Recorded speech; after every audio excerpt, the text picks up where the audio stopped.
मैं आज हमारे संविधान निर्माण के 75 वर्ष पूरे होने के अवसर पर इस सदन में हो रही चर्चा में शामिल होकर अपने विचार सदन के साथ साझा कर रहा हूँ। अध्यक्ष महोदय, 26 नवंबर 1949 की तिथि भारतीय इतिहास में स्वर्ण अक्षरों में अंकित है।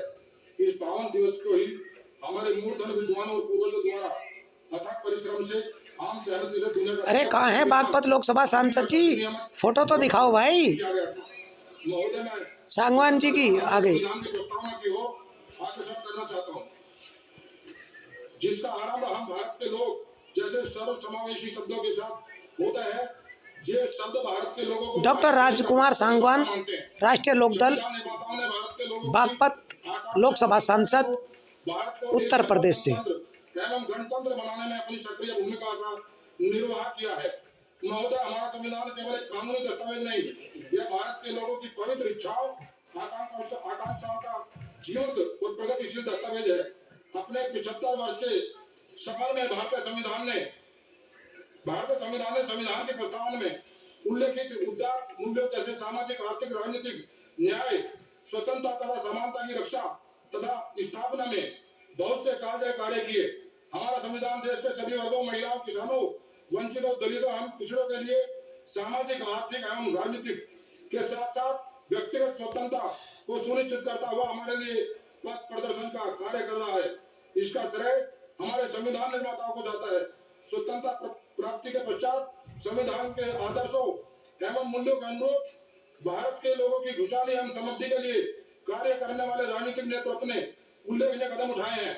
मैं यहाँ भारत रत्न किसान मसीहा स्वर्गीय चौधरी चरण सिंह जी का उल्लेख करना चाहूंगा, जिनके नेतृत्व में उत्तर प्रदेश में जमींदारी उन्मूलन एवं भूमि सुधार कानून बनाया गया तथा सफलतापूर्वक लागू भी किया गया। इस कानून ने लाखों किसानों एवं मजदूर वर्ग को सामाजिक न्याय, आर्थिक क्षेत्र में न्याय उपलब्ध करा तथा देश के समक्ष एक नजीर प्रस्तुत की। इसी क्रम में मैं रेखांकित करना चाहूंगा कि संविधान के प्रस्तावना में उल्लिखित न्याय, स्वतंत्रता तथा समानता की स्थापना में आदरणीय श्री नरेंद्र मोदी जी के नेतृत्व में हमारी सरकार समाज के सभी वर्गों, पिछड़ों, दलितों, आदिवासियों, महिलाओं और दिव्यांगजनों इत्यादि के लिए सफलतापूर्वक कार्य कर रही है। महोदय, मैं इसी के साथ एक बात जरूर साझा करना चाहूंगा।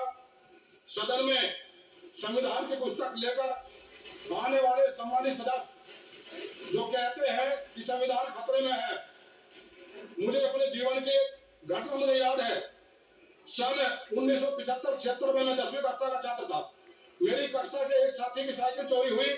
हमने कॉलेज के प्राचार्य का घेराव किया, धरना दिया कि साइकिल बरामद होनी चाहिए। 4 दिन स्कूल बंद रहा। पुलिस मेरे घर गई, एक पीएसए का ट्रक और एक जीप, और मैं छोटा था, 10वीं क्लास का छात्र था। गांव से उठाकर थाने ले आई।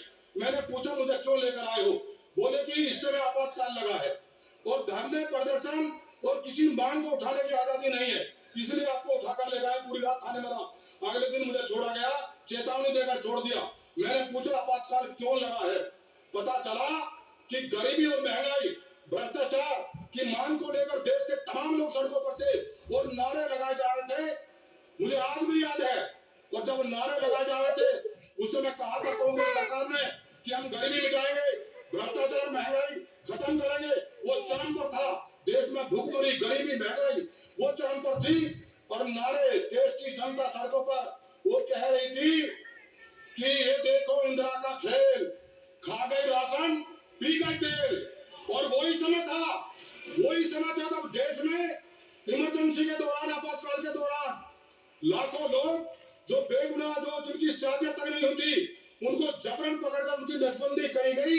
वो आपातकाल के दौर में इतने जुल्म और जाति उस कांग्रेस सरकार ने की। मैं महोदय आपका ध्यान दिलाना चाहता हूँ, जिस समय देश में इमरजेंसी लगी, आपातकाल लगा और तमाम नेताओं को जेल भेजा गया और जेल में भी नेताओं के साथ जुल्म और जाति की गई। बहुत से हमारे आदरणीय मुलायम सिंह यादव जी, आदरणीय हमारे लालू प्रसाद यादव जी, मैं इनका उल्लेख करना चाहूंगा, क्योंकि जेल में तो चौधरी चरण सिंह जी, मोरारजी देसाई जी, अडवाणी जी और चंद्रशेखर जी, राजनारायण जी जैसे तमाम बड़े नेता, रामविलास पासवान जी, तमाम बड़े नेताओं को जेल में भेजा गया।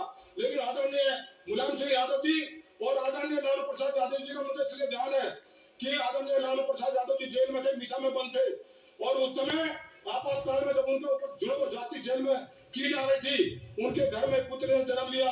आज हमारे सदन की सम्मानित सदस्य है, इस सम्मानित सदस्य की मीशा जी, लालू प्रसाद यादव जी ने, कि वो आपातकाल याद रहे, अपनी बेटी का नाम मीशा रखा था, मीशा। आज वो हमारे सदन की सम्मानित सदस्य है, ताकि कांग्रेस के जुल्म और जाति की याद सदन में ताजा बने रहे। और मैं मुलायम सिंह यादव जी का उल्लेख करना चाहूंगा, समाप्त करें। मैं मुलायम सिंह यादव जी का उल्लेख करना चाहूंगा कि मुलायम सिंह यादव जी ने, जो लोकतंत्र सेनानी थे, कांग्रेस का जुल्म जिन्होंने सहा, वो उस समय जेल में रहे। उन्होंने लोकतंत्र सेनानियों के लिए पेंशन, और जो लोकतंत्र सेनानी थे, जब उनका शरीर पूरा हो स्वर्गवास के दौरान उनकी अंतिम यात्रा राज के सम्मान से करने का शासनादेश जारी किया। मुझे नहीं पता आज वे लोग आज बाहर क्यों बैठे हमारे सम्मानित सदस्य। देश की प्रगति में नरेंद्र मोदी जी का योगदान है, जो देश के विकास में, जो देश को सशक्त बनाने में जो नरेंद्र मोदी का योगदान है। मैं तो चाहूंगा कि वो सम्मानित सदस्य वो ध्यान रखे, जिन्होंने जुल्म किया उनके साथ न बैठे। आदरणीय अखिलेश जी, आदरणीय उदय जी, आदरणीय धर्म जी, आपको ध्यान रखना चाहिए। वो आप इधर बैठे जिन्होंने उस समय श्री तोल तिरुवा मावलान जी